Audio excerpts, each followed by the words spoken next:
I think we'll go ahead and get started. It's about 1:32. My name's Joni Bruce, and I'm with the Oklahoma Family Network. And I am very privileged to get to host Tara Warwick today. Tara and I go way back. Way back. That's right. Tara's an occupational therapist and the co-owner of Blue Sparrow and Today's Therapy Solutions, an Oklahoma-based pediatric therapy company. If you're looking for a good OT or speech path, they've got good ones. Tara has 20 years of experience working with children with disabilities. She's a graduate of OU and obtained her bachelor's in occupational therapy in 2000 and her master's in rehabilitation sciences with an emphasis in pediatrics in 2005.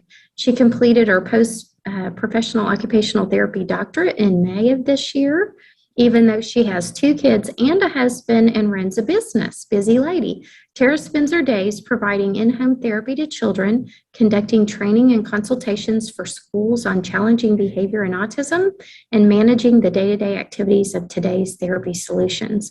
Her areas of intervention expertise include behavior management, sensory processing, self-care training such as potty training, eating and feeding, dressing, play, etc., assistive technology, and home programming. Tara enjoys thinking outside the box and coming up with creative ways to help her business run more efficiently and effectively. She lives in Edmond with her husband and her 2 children. So, Tara, we are so thankful that you're here. We are recording the session today, and so we'll keep a copy of this, and when it's available, we will let everyone know.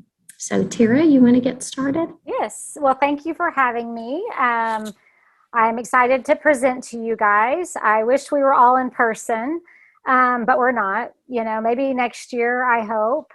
But until then, we will just do the best that we can, right? So today, in the next hour, we're just going to talk about making sense of challenging behavior. I'm going to go through just some general strategies and some things to think about with challenging behaviors. And then at the end, we can, if we have time, we can open it up for some questions. I love this bingo card. So it's called the Tantrum Bingo. So see if you can get a bingo with maybe how your children have been lately.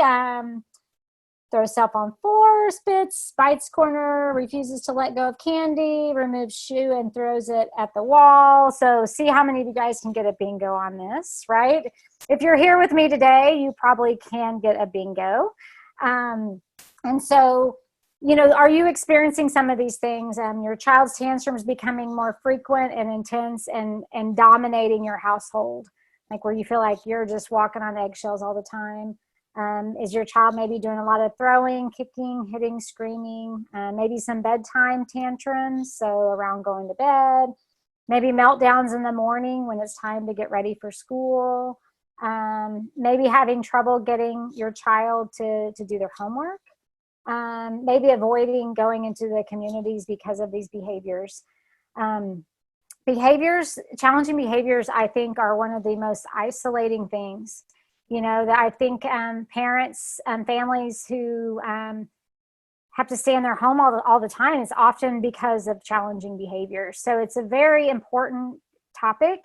And I think as parents, as therapists, that it's just exhausting, right? And we're doing the best that we can. And sometimes it's just hard. And so I'm going to just kind of give you maybe a different way to think about it today. I'm going to give you some strategies. It's not going to be like, we never have behavior again. I wish I could do that, right? Because I would use them too, believe me. But I'm going to give you just some tips on how to maybe think about it a little bit different, to maybe ease some of the behaviors. So like I said, if you have specific questions that come up, put them in the chat box, and we will, if we have time, I'll address them at the end. This is one of my favorite quotes. You can't teach children to behave by making them feel worse. When children feel better, they behave better. And so we really have to start with how can we make sure kids are happy, and how can we make sure that they feel good about themselves.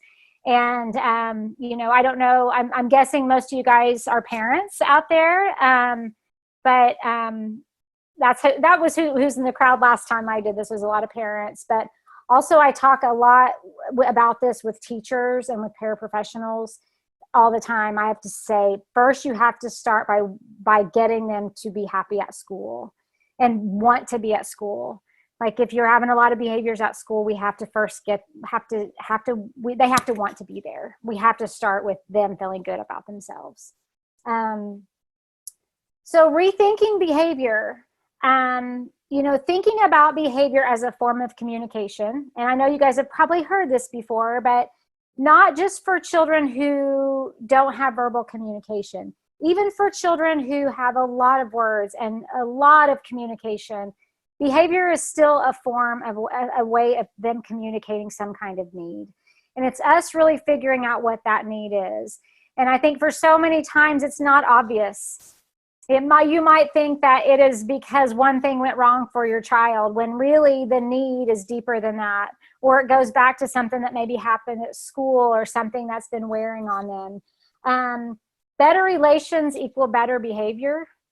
So it really starts with having some of those good relationships and really thinking about, and we'll talk more about this, but thinking more about, like, instead of me just trying to figure out how to deal with the challenging behavior, I need to think about how can I start building that relationship? How can I find time to be with my child or be with my students, whatever role you are, in a way where there's not behavior, like finding things that they enjoy, spending that quality time. And I know that's easier said than done. And all these tips and strategies I'm giving you, they are tips and strategies, but I know it's exhausting. And so I just want to throw that out there that these are, I don't want to say that it's not hard, because it is, right? Connections on the outside build connections on the inside. Okay. So when we can connect with people, when children have those connections and those relationships, it helps their behavior on the inside. Okay. So really trying to figure out how to have that relationship, how to have those quality moments. The state of being dictates that behavior. So when children have a more solid sense of being, when they're happy, they're going to have better behavior. Self-regulation is more important than IQ and reading. Okay, let's think on that one for a minute. It really is. It's really about when people have more control and more self-regulation, it goes so much further than IQ and their reading scores.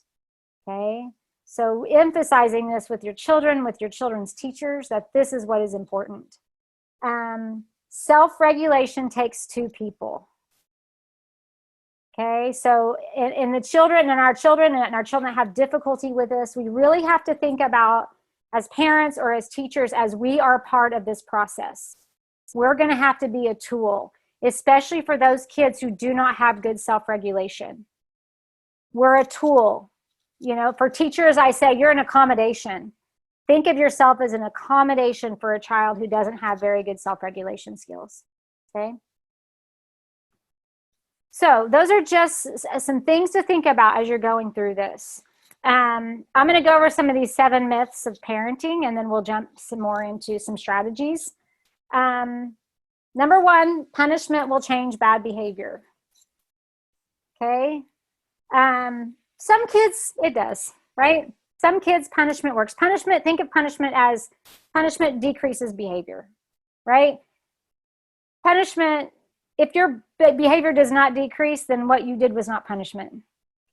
Okay, so really thinking about that, if I'm doing the same thing over and over again and it's not changing behavior, it's not working. Okay, all kids deal with different things differently, and I think that's a big thing that I've had to learn myself with having 2 kids. One is very different than the other. One I send to the room as punishment, and it is punishment. The other one, my teenage boy, I send him to the room and he's like, ooh, this is Disney World. I can be in here by myself. It's not punishment for him. Okay, so really thinking about that, we have to look at, is it working or not? Number 2, more reminders lead to better behavior. Okay, and all these things that we're talking about can escalate behavior. Okay, if I'm reminding somebody over and over and over again, many times that causes behavior to escalate. Okay, it says, how many times have I told you to wipe your feet? I don't know, I'm not keeping score. Okay, but many times when we repeat over and over again, it can be frustrating for kids, especially in the school system. Here's myth number 3. Explaining to your child why behavior is wrong will lead to him or her stopping that behavior. Sometimes I think we probably give our kids more credit than what they should with understanding the behaviors. You know, that sometimes the more we try to rationalize and talk through the behaviors, the worse they are. And for so many kids who I work with and my own kids, I try to rationalize, and if I try to verbally rationalize, it just makes things worse when they're really doing the best they can with what they have. They don't have the skills. So me talking them and telling them that most often isn't going to change things.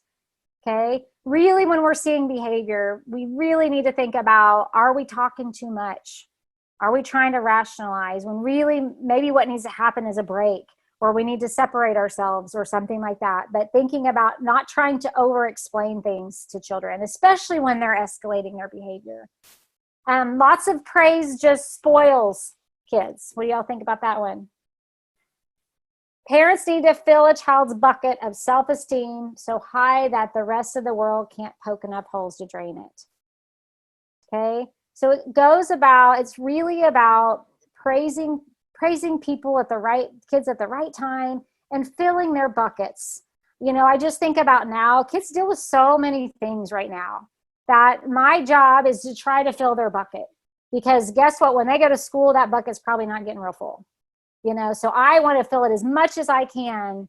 So that way, when they are in situations where they are not getting stuff put into their bucket, they still have something in their bucket to give. Okay, so really thinking about that from your perspective. I talk about that a lot whenever I hear, you know, a child had trouble at school and then he comes home and their teachers are, well, you got to punish him because he did bad at school. Well, when are we going to fill their buckets? If they're punished at school and they're punished at home, who's filling their buckets? Nobody. Okay, so we really need to make sure that we're filling kids' buckets, especially the kids that we're here talking about today. You know, those are the kids that need buckets full twice as much as other kids. Okay. Doing it once or twice means your child can do it regularly. And, you know, this is something that I, once again, talk with teachers a whole lot about, is that, you know, if a child's able to do something once, doesn't mean that they still don't need help maybe tomorrow. I talk about this a lot with academics. Is that, you know, I kind of compare going to school or doing these hard things as like to running, right?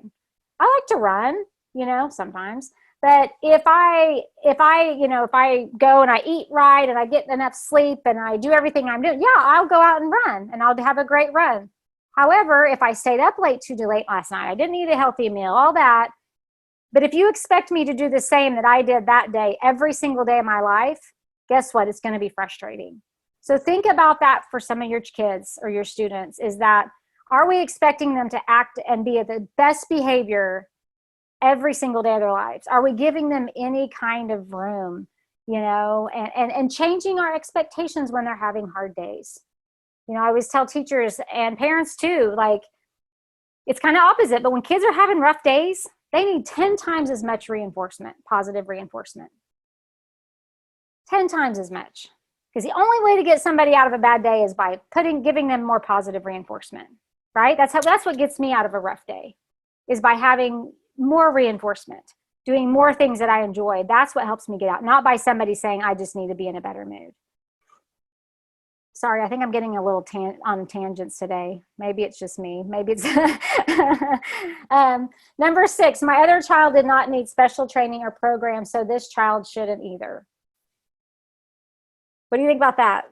You're like, if that was the case, we wouldn't all be here right now, right? And that's, I think, one of the biggest parenting things that I've learned and that I've had to keep telling my husband about. I'm like, just because he responded that way doesn't mean she's going to respond that way. They're two completely different kids.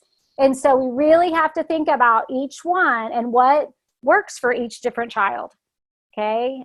It could look very different, but it's all about how it makes that child feel and and then in the long run, how it makes that child behave. My child is just being manipulative. Okay.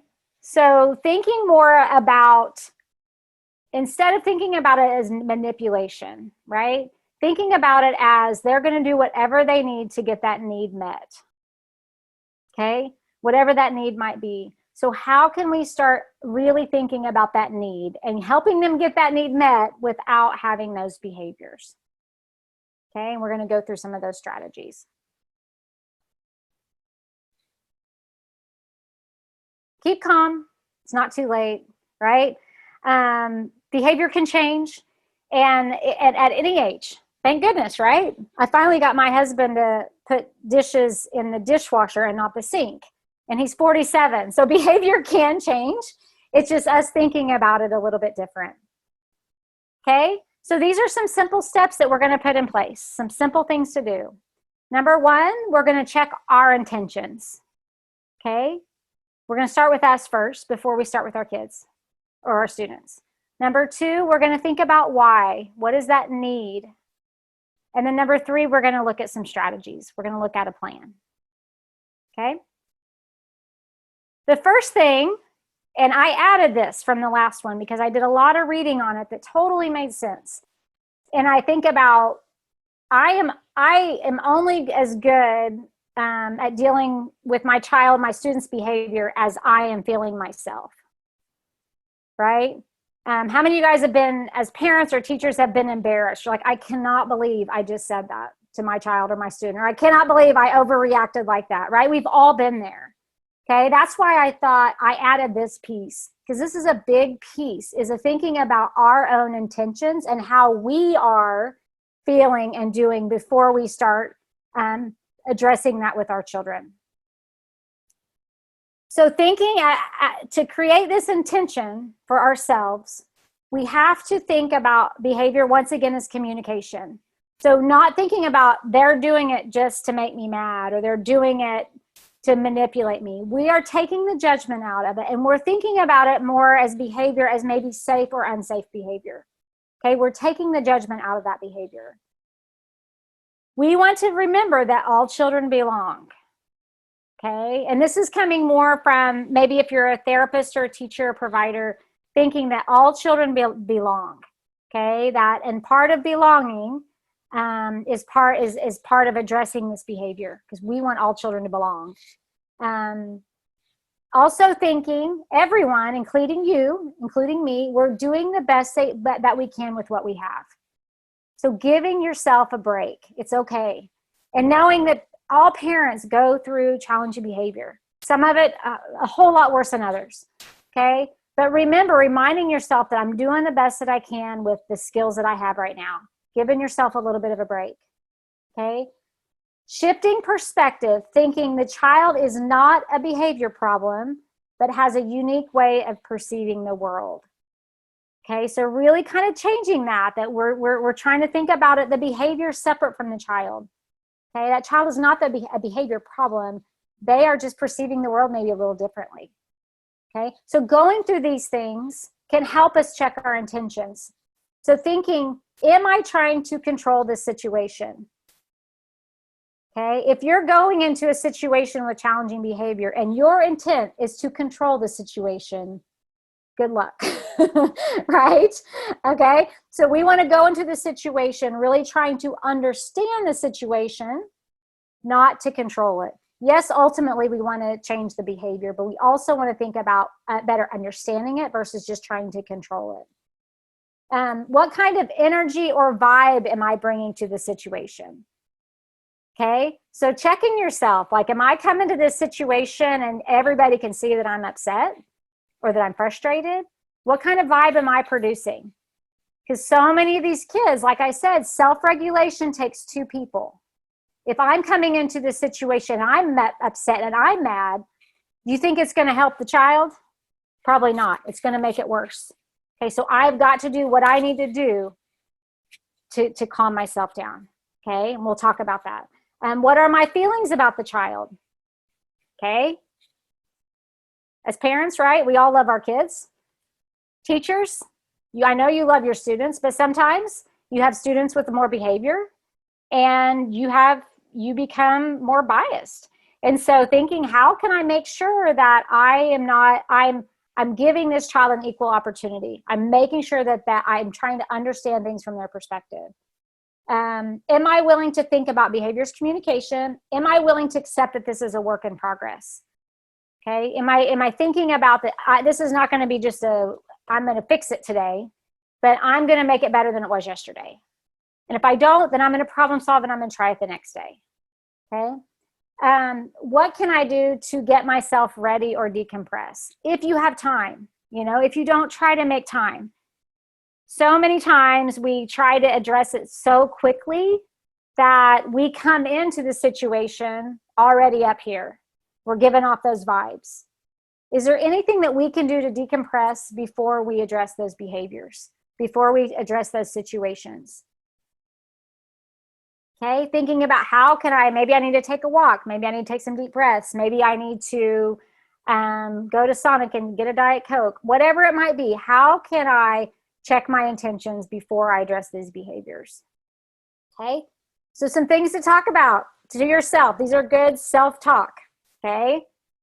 So maybe write these on a note card and put it in your pocket. We are all doing the best we can with what we have. All children belong. I support belonging. Behavior communicates a need. This is not a problem behavior. It's a unique perception of the world. Okay. Repeating these things over and over in your mind.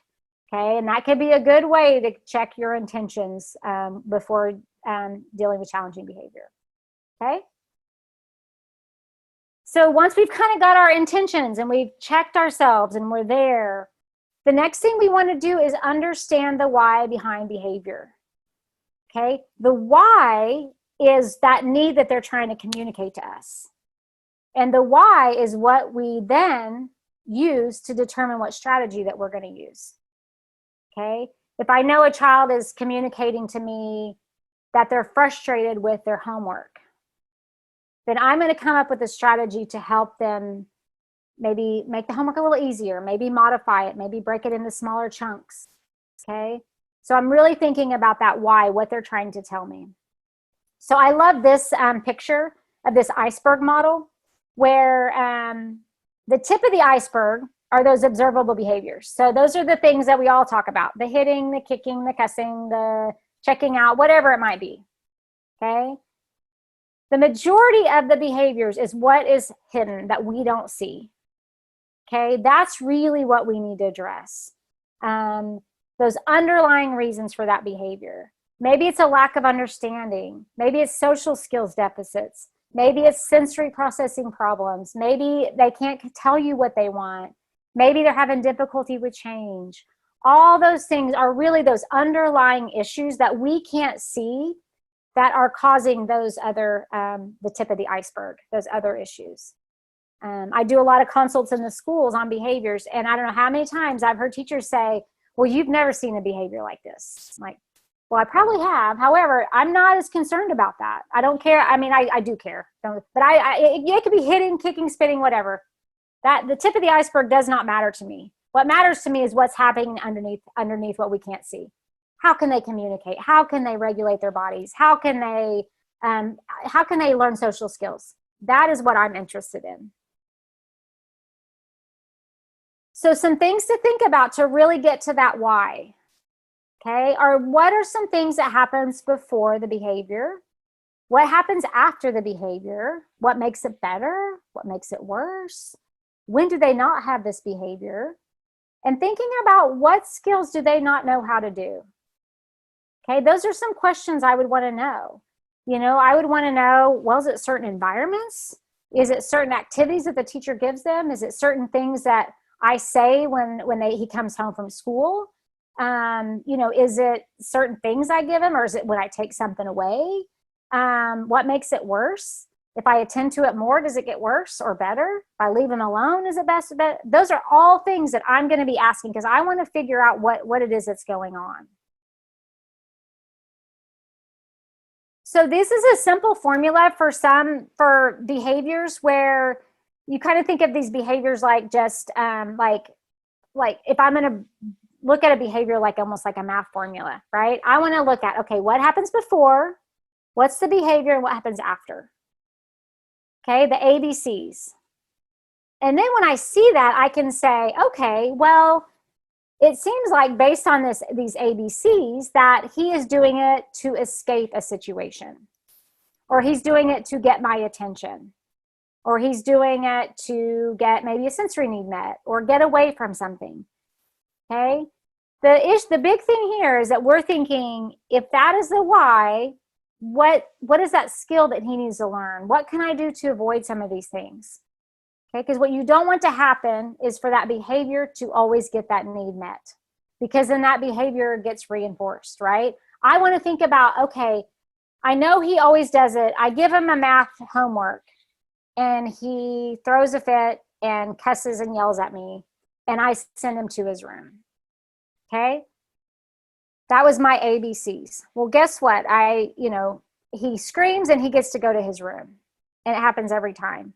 So instead of the screaming leading to his room, I want to think about, if I made the homework easier, would he still scream and want to go to his room? Or I might also give him a way to ask for his room. So I might say, okay, if you need a break, you need to ask me, and you have 3 break cards during homework. Or I'm going to set a timer and we're going to work for 1 minute, and then you can go to your room. I don't want the screaming to get that need met. I want another skill to get that need met. Okay. So here's another example of using those ABCs. Mom tells the child to do chores. Child screams no. Mom puts the child in timeout. Okay. Dad tells the child to do homework. Child rips it up. Dad takes away the iPhone. Okay. So I would want to think with that, what are they trying to tell me? What is the why behind the behavior? Okay. Maybe mom, when he screams, he gets out of doing chores. He doesn't want to do his chores. Okay. Well, who does? Nobody wants to do their chores, right? So instead, I want to think about, well, how can I make sure that he can do the chores? Am I asking him to do too many that he doesn't know how to do? Am I providing him with positive reinforcement for it? Okay. How can I kind of problem solve through some of those things to where he's not trying to get out of chores every time? Okay. I don't want this screaming to work. I want to teach him another way to get out of it. Okay. Or not. Or I want to break it up and to change the chores a little bit, maybe. Same with the homework. Okay. So here's another practice. Parent tells a child to get ready for school. Child ignores and keeps watching TV. Parents then help the child get dressed. Okay. So there was a demand placed on a child. The child ignores and the parent helps him. So what did we end up doing? We ended up rewarding him for ignoring me. If you ignore me, guess what? I'll help you. Okay. We let that behavior work. So instead, what would I want to do?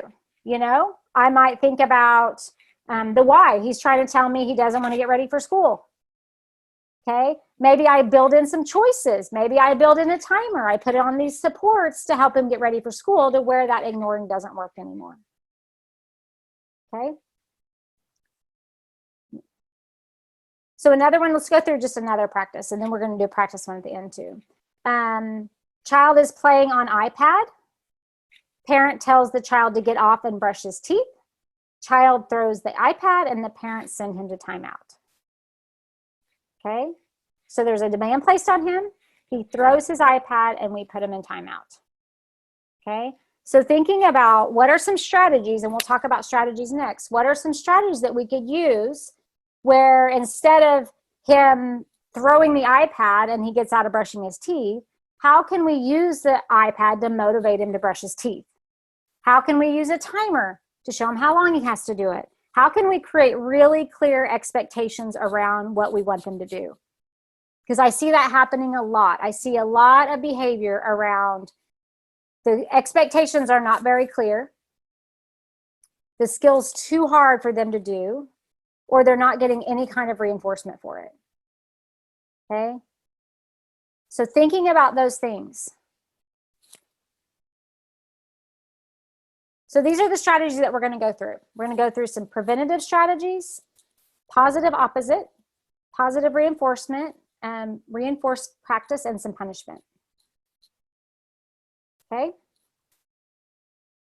So some preventative strategies. So how can we look at the situation and put some preventative things in place, okay, to avoid any of it, okay? Thinking, are there any physiological factors? This is huge for my daughter. When she gets hungry or she's tired, her behavior is off the chart. Okay? Hungry, tired, maybe they're sick and they can't tell you that they're sick. Psychological factors.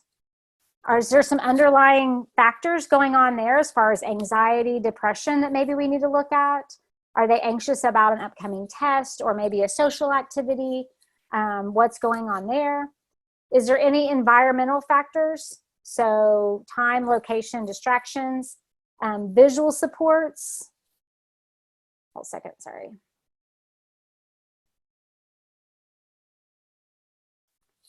Some visual supports, I'm going to go through some examples of those. Clear expectations, as I said earlier, are you making sure that it's clear what they need to do? Okay, maybe we're just telling them to go clean their room. Maybe for some kids that's too much. I need to break it down into small steps. Okay, I know for my daughter that'd be way too much. If I tell her to go clean her room, next thing I know she's on her phone laying down making TikToks on her bed, whatever. Okay, I have to give her a list. I have to make it very clear. I need you to put your stuff in the trash can. I need you to do this, this, and this. And that helps because she gets overwhelmed with what to do. Countdowns for transitions. So if you have a child who's having trouble transitioning from one activity to another, are you preparing them for that transition? Are you giving them a heads up? If it's a really hard transition, maybe you need to provide them with a reward or something that they like once they transition. I talk about this a lot in the schools. Like if you're wanting them to transition from recess to the classroom and they're having behaviors, then I want to make sure that once they transition from recess to the classroom, they get to do something that they like. Because why would they want to leave recess otherwise? Okay, so I want to reward them for that transition because I know it's hard for them. And then choices. So giving them lots of choices.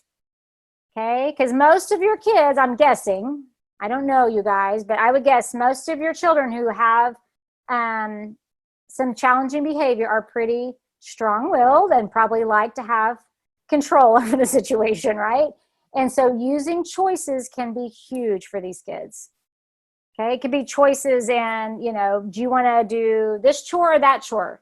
Do you want to do it for 2 minutes or you want to do it for 3 minutes? Do you want to empty 2 trash cans or 3 trash cans?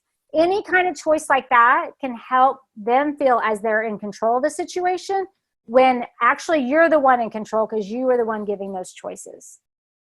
Okay, and this works across any age, young or old kids. Everybody likes choices.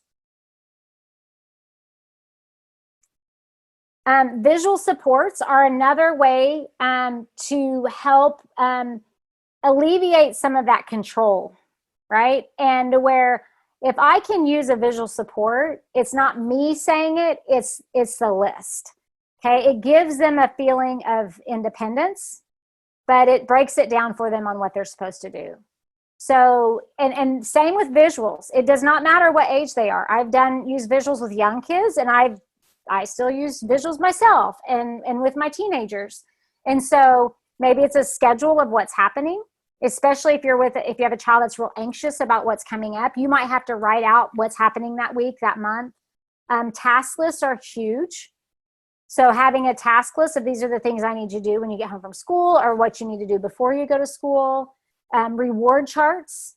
I like to use a lot of reward charts, okay, where I'm catching them doing the right thing and I'm reinforcing them doing those task lists or those rewards. Timers.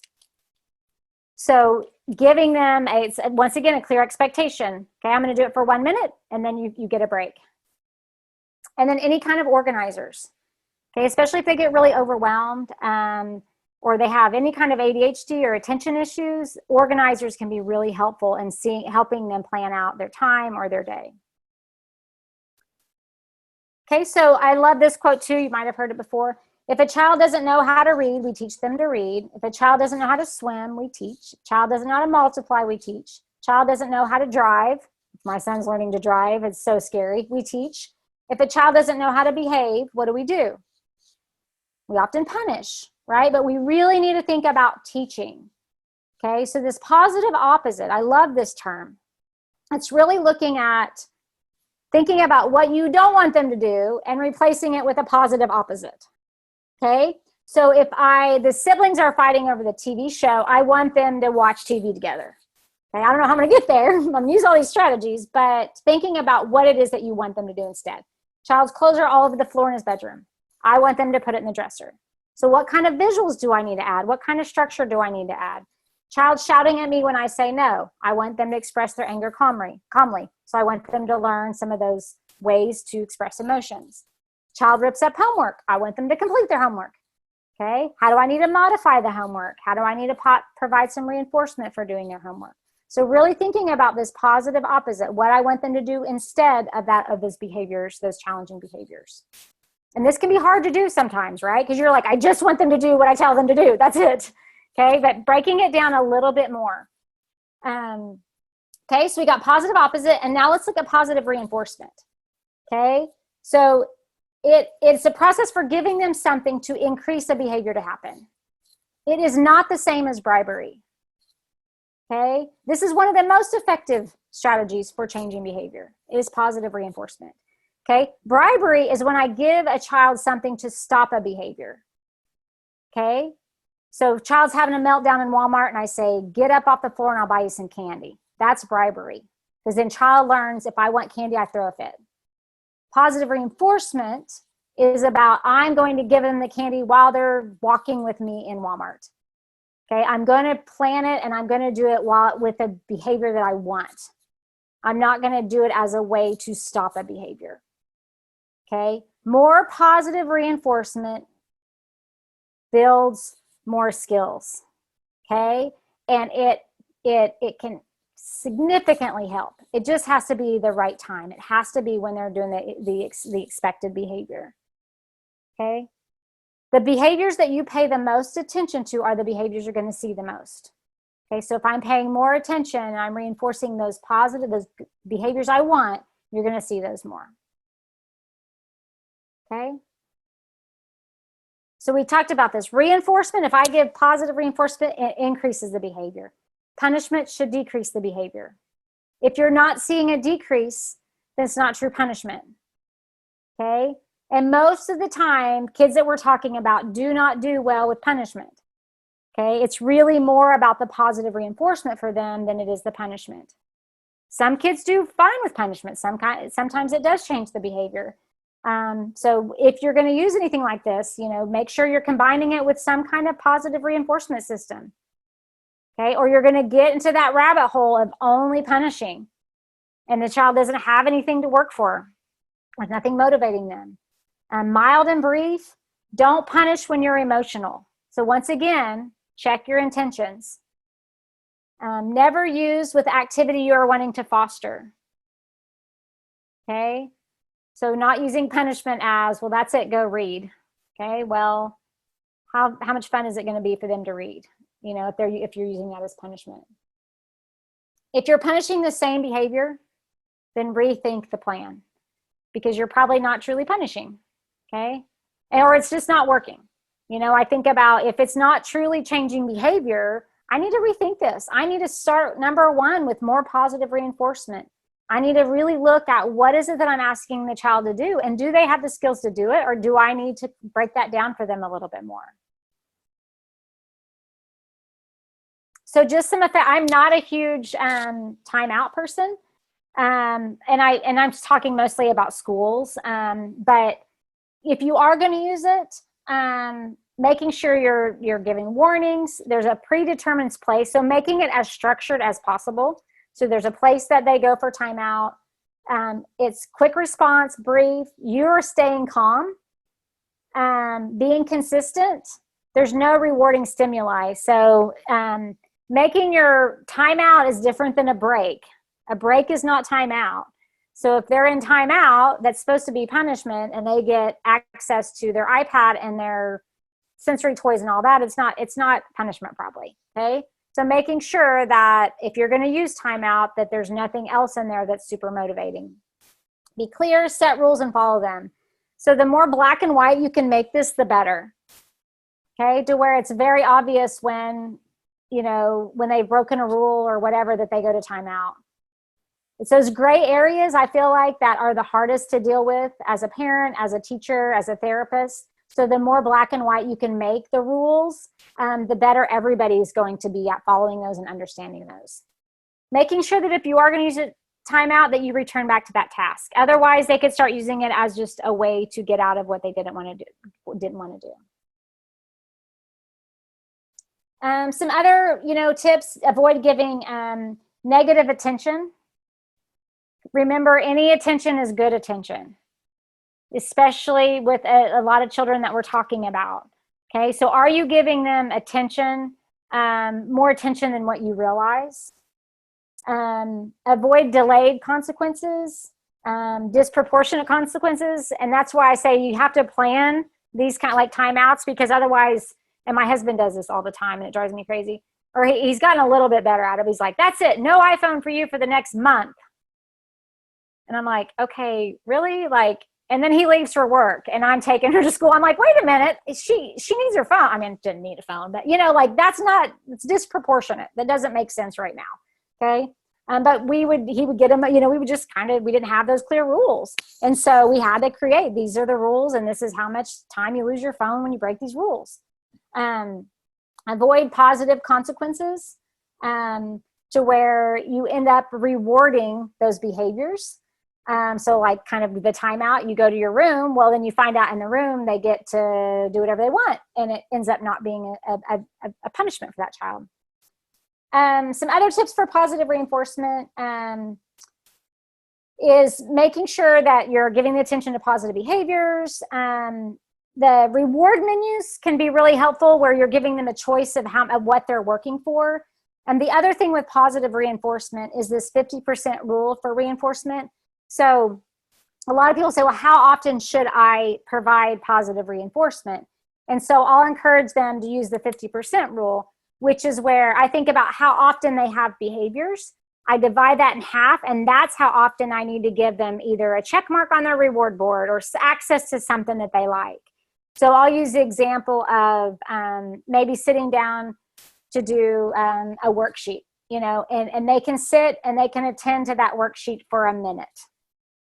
And then they kind of get up and we lose them.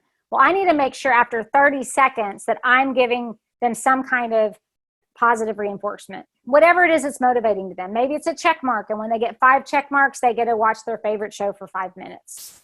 Okay, but I want to think about that 50% rule. So that ensures that I catch them in the behavior I want versus waiting until they have those challenging behaviors. And then thinking about this reinforced practice, so setting up the environment to practice that positive opposite. So how can you practice these things with your child? I think it's a little bit easier to practice with younger kids than maybe it might be older kids. But how can I be there to practice? Like if you're really wanting for them to practice cleaning up their room or doing some homework, let's go through that and let's practice how to do that. Or if you're wanting to teach them about communicating when they're frustrated, let's practice that. Let's give them some scenarios that we're going to walk through, and we're going to practice what to do when you're in those situations. Okay? Because most of the time when they get in those situations, I think when there's some kind of number out there, but when you're stressed, you lose like 20% of your IQ or something like that, like a whole lot of IQ points when you're stressed. So if you think about, so when you're stressed, you're not always making the most rational decisions. Okay, so think about that with your students or with your children, that if I can practice when they aren't stressed, then that's going to give them more tools when they are stressed, because when they're stressed, they're not always going to be making the most rational decisions in the world, and neither are we.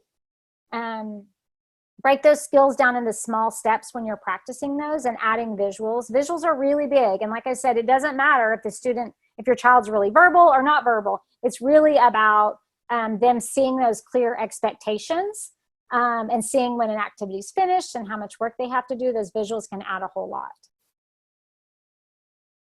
Okay, so let's practice here with little Johnny. And then we'll open it up for some questions. Johnny is a 4-year-old whose family's fed up with his behavior. The worst is at night when they're trying to get him to bed. And he Johnny is playing his video game or watching TV, and then around 7:15, parents tell him to go into bed in a sweet voice. The tantrum begins, he screams, flops, throws items, continues, sometimes spanking, yelling, pushing back into the room until he finally stops and goes to sleep. So we're going to identify that positive opposite, okay? Oh, sorry. So our positive opposite here is that we want him to participate in a bedtime routine when the parents say it's time to go to bed, right? So the second thing that we're going to do is we're going to start looking at a point chart. So we're going to look at the days of the week. We're going to practice the bedtime routine. We're going to look at big boy bedtime, and we're going to look at stickers. So we're going to start rewarding him as he's going through these activities, okay? So we're going to reward him for just practicing the routine, and we're also going to reward him for when he stays in his bed at whatever time we decide, okay? We're going to look at buying rewards. So we won't take away points, okay? We might begin with small rewards. So maybe he earns like 3 points and he gets something small. We want to price it so it's attainable. So we want him to feel success. So if you've tried a reward system with your child or with your student and they never earn the rewards, then you didn't have a good system, okay? You really, in the beginning, you have to start where they're feeling success. Success, that positive behavior breeds positive behavior. Okay, so we want to start where they're successful with it, so make it small. The timing matters. Okay, so we want to make sure that we are catching him doing the right thing. And then we can add in some maybe more expensive rewards as he gets more comfortable with this. So then we're going to explain the program. I'm not going to use too many words. I am going to let him be a part of it because he might have we could give him some choices. So I'm going to clearly identify that big boy time. We're going to look at a routine. I might give him some choices on that, on the routine, like, do you want to read one book or 2 books before bed, or do you want to sleep with this or that? Give him some different, I'm going to let him be a part of it so he feels like he has some buy-in. I'm going to pretend, I'm going to start by not practicing during bedtime. Okay, we're just going to kind of pretend to walk through everything. I'm going to provide a lot of praise when we're practicing. So then the routine, activities prior to the bedtime, we're going to reduce the video at least 30 minutes before.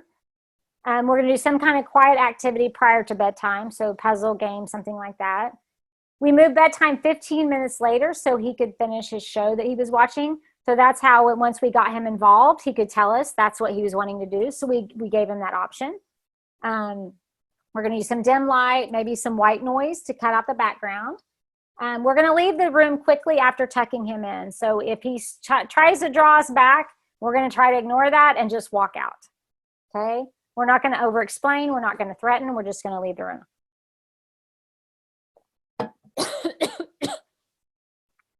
So we're going to, praise is important. Make non-compliance a non-event. So I'm going to set him up in the beginning to make sure it's successful. I might begin with please. I'm going to be warm and gentle. I'm not going to ask questions. I'm just going to say this is what's happening. If you want physical closeness, sometimes that helps kids, to where I'm close to him. I'm helping him through that routine. Okay. Oops. Okay, so those are just some ways that we set up that routine with Johnny. And so we really looked at breaking it down into small steps, providing a good routine, and providing reinforcement. Now, once he learns that routine, we can probably fade on the reinforcement, okay? Like, we won't have to do that forever. But right now, we're just trying to teach him a new routine, a new skill. So we're going to have to increase the reinforcement. It's like when you teach children to potty train for the first time, right? They get a Skittle every time they go, or however you do it. But guess what? I don't still need a Skittle to go to the bathroom. I learned how to do it, and I don't need that anymore. I would love to have a Skittle every time I go to the bathroom. I love Skittles, but really it's about teaching that new skill or that new behavior and fading that reinforcement. Okay. But sometimes for kids that have a lot of behaviors or who are struggling, we just need to go and look at what do we need to do to just get them happy about the situation and get them to join in with us and try it. And a lot of times it starts with that high positive reinforcement. Okay. I'm going to go through. So I have some questions here. We have about 10 minutes left. If you want to start posting some questions in the chat box, you can. Otherwise, I will go through some of these questions, these frequently asked questions, as you guys are posting. Here's one. My child is hitting, kicking, biting at school. I have to pick him up early because he's frustrated at other kids, or the teacher is asking him to do something that he cannot do. Okay. If you're having to pick up your child a lot from school, then I would get a meeting with the school. Okay. Because what ends up happening is, you know, your child might be learning if I want to leave school, I can just do these things and I get to go home. And if that's happening a lot, then you're reinforcing that behavior. And I'm not saying you, I'm saying the team, right? And so, because if you get a call, you're kind of stuck, like, what do I do? So I would definitely meet with the school team as quickly as you can and having and walking through what's the plan. I need to know why this behavior is happening. Maybe you request that there be a behavior plan put in place. Okay, a functional behavior assessment and a behavior plan put in place if this is happening a lot. And then how can we then look at those ABCs, like what is happening before, what's happening after, what do we need to do a little bit different to not reinforce this behavior? So somebody said if you have to constantly reward kids, then kids don't want to work on things that are not getting reward. You're exactly right if you don't fade it. Okay. And so thinking about reinforcement as a short strategy, right, to do something that's hard. Okay. However, if you keep going and they keep asking for it and you keep giving it to them, then you're exactly right, Dottie. Then they'll have trouble doing stuff without a reward. Okay. But I think about like when people first start wanting to exercise, okay, they might not start wanting to exercise because it feels good to their body. It's usually about something else. It's like, I want to lose weight. I want to fit in these jeans because I'm going on this, I'm doing this, or my doctor told me if I don't, I'll die. You know, those are usually reasons why we start exercising. But over time, those things go away. And we hope that we start just wanting to exercise because it feels good. Okay. So thinking about that kind of with reinforcement, that in the beginning, we might have to do that for them to try to do a skill that's been really hard for them. However, we need to fade it over time. And as they're doing that skill and getting that need met, they won't need it over time. Okay. But that's a good point there you have, Dottie. And my child is mean, hurts his siblings. How can I make them stop when yelling and punishment doesn't work? This is a really hard one, is the sibling stuff. And I don't have any magic answers for this because I deal with some of this too. And I think that it kind of goes back to kind of what I said in the beginning. Is there any way that we can create some opportunities of things that they like to do together? And maybe it's short-term stuff. Maybe it's 5 minutes. Maybe it's 10 minutes. How can we find something that maybe the siblings will do for a little bit together?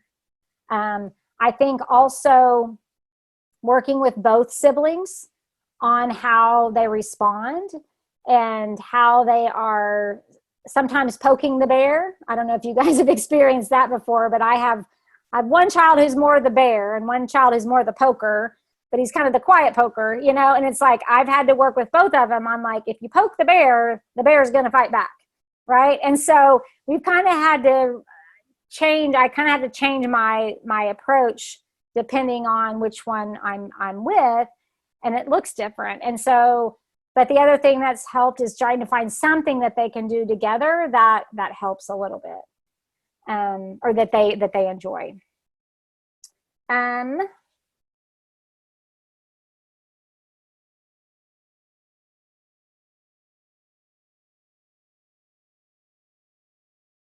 then we have new kids come in, and then we go back with a reward type thing with the new child, and my older child then resorts back to be included in the process. How can I keep the older child moving forward when a new child comes in? Yeah, I mean, that's going to be tricky, but like maybe your older child could have a different reward system that's maybe a little bit more maybe token based, or that's a little bit more mature. So they're still getting some kind of reinforcement, but it's maybe not as frequently as it might be for your younger, newer kids. Here's another frequently asked question. My child does great at school, but completely falls apart at home once they get home. And I hear this a lot too. A lot of kids can keep it together, and then they get home and they just lose it. And so I think really thinking about that, talking with the school to make sure you're not missing something that's happening at school. There might be a lot more stress on them than what you realize. Maybe school is harder than what they think. Katie's exactly right. They feel comfortable at home, and they come home and they let it out. Okay, but also double checking to make sure there's nothing going on at school. You know, that is there academics okay? Is there something socially going on? The kids usually won't tell you. You might have some that will, but most of them won't tell you. Instead, they just come home and they just say you're the worst mom ever, right? They just unleash it all on you.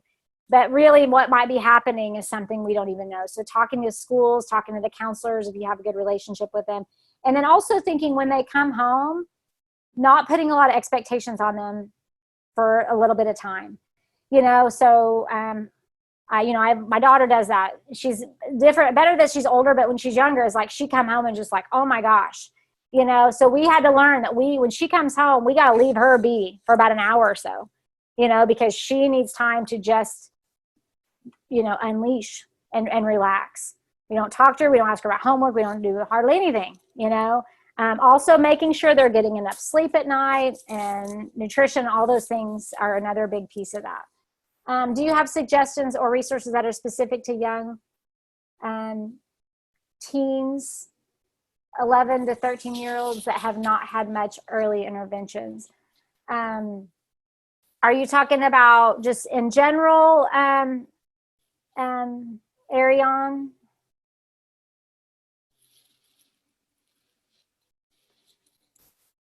Yes, in general. You know, there's some good different strategies. I'm trying to think of some good resources. There's oh my gosh, you caught me off guard here, and like this is my age too. You know, I've read some different books on oh gosh, what was the name? How to Hug a Porcupine was a good one for that age. There was another good preteen book. I'll have to think it. I'll see if I can remember some of these books.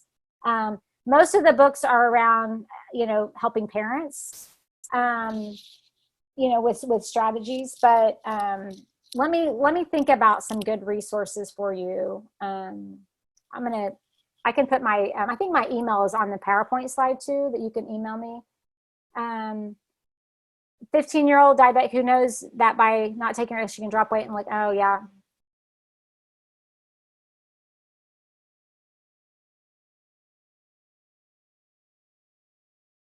Oh gosh, Kim, I don't know. I mean, that's really tough. I mean, I think if I don't know. I mean, I'm sure you've talked to the medical providers and nutritionists and all that.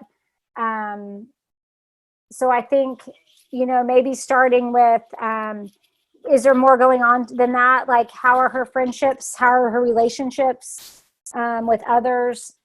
You know, there would be a lot I would want to know. And you know, I'm of course seeking out good counselors and things like that for resources. And, you know, Kim, you might check with the hospital if she was in a hospital at one point where she had her training when she was first diagnosed. Sometimes they have support groups or they have mentors where they can connect your youth to another youth, because I know my niece is a type 1 diabetic and she went through the same thing where she just didn't want to take care of herself, and it's really hard. But I do know there's supports for that. If you want to call our office on Monday at 4:05, 271-5072, we can gather some resources to share with you. Yeah, Debbie, I think that that's really tough, is when you have a lot of people view it as just the child being spoiled, and that's hard. And having, you know, those talks with family members, I think that I don't like, and especially when they have other mental disabilities, because most often all those disabilities are hidden, right? It's kind of like that iceberg. It's like from the outside, the child looks just like anybody else, but on the inside, they have all these things going on that's impacting their behavior. And so, you know, I don't know, Debbie, like, I'm sorry, I'm not more help, but I'm like, part of me wants to just, you know, say to the family, it's none of your business. I'm doing the best that I can. Some people react that way. Some people try to explain things. But what I'm hoping for is that the more we become aware of mental illness, the more people understand that too. You know, and I think that's what's so hard about mental illness, is that it is hidden and people just assume that it's not there. And so I'm hoping, Debbie, like for your situation, that people can start growing more aware and knowing about mental illness, and knowing that it, you know, just because it's hidden doesn't mean it's not significant in some people's lives. Okay, well, thank you guys for joining me. Thank you so much. Thank you. I think this has been very helpful.